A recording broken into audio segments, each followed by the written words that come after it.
Guyane, actualité. Ici à Cayenne, avec les opérateurs miniers légaux qui ont rencontré le président de la collectivité territoriale Gabriel Serville au cours d'une réunion. Bon, on va se rapprocher du vice-président de la FEDOMG qui est Benoît Boulot. Bonsoir. Oui, bonsoir. Qu'est-ce qui ressort de cette réunion? Déjà, c'est une réunion qui était prévue, vous êtes venu un peu au forcing, je crois?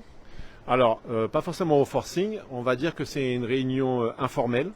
On a demandé donc à voir le président de la CTG. C'était pas dans son agenda, c'était pas dans le nôtre, mais en fait les événements font qu'on a un peu bousculé les agendas des uns et des autres, et on s'est retrouvé donc aujourd'hui, ce soir à la CTG. On a eu une discussion avec le président de la CTG et deux autres, je ne sais pas si des vice-présidents ou des collaborateurs. Et en fait, c'est une. Alors, je ne vais pas vous donner des précisions sur la discussion. C'est une discussion informelle. C'est une discussion, en tout cas, qui a été très constructive. C'est une discussion où on a eu une oreille attentive de la part du président de la CTG, et on en ressort quand même satisfait par rapport à cette réunion. Je ne vais pas rentrer dans les détails parce que c'était une réunion un peu technique et bien sûr qui répondait aussi à l'urgence de la situation aujourd'hui où l'orpaillage illégal est de plus en plus présent sur le territoire et il y a un impact négatif sur nos entreprises en termes de braquage, etc. Donc voilà, on a pu faire un petit tour d'horizon sur ce sujet-là avec le président, et on en ressort en tout cas satisfait parce qu'on a été écouté, et après on verra par la suite ce qu'on pourra donner au niveau de choses concrètes avec la CTG. Notre objectif, c'est de travailler en collaboration avec la CTG. Est-ce que ça veut dire, Benoît Boulot, excusez-moi, qu'il y aura un front plus uni quand il y aura les commissions des mines, par exemple, pour autoriser les AEX?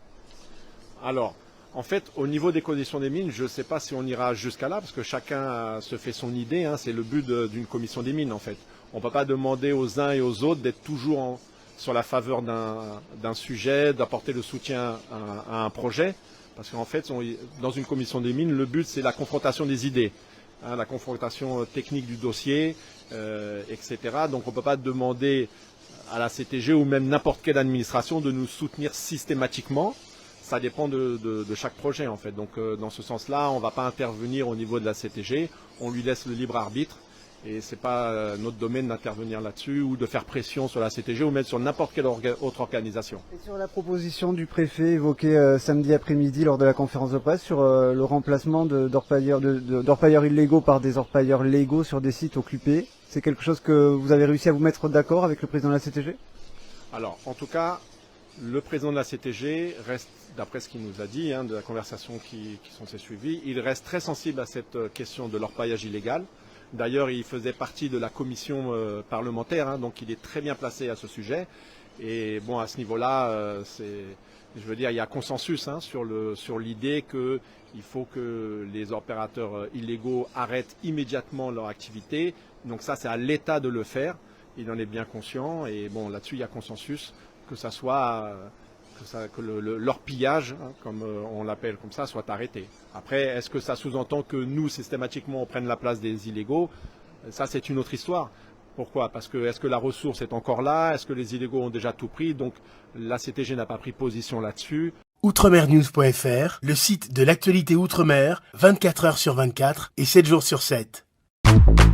Retrouvez la chaîne Outremer News sur YouTube.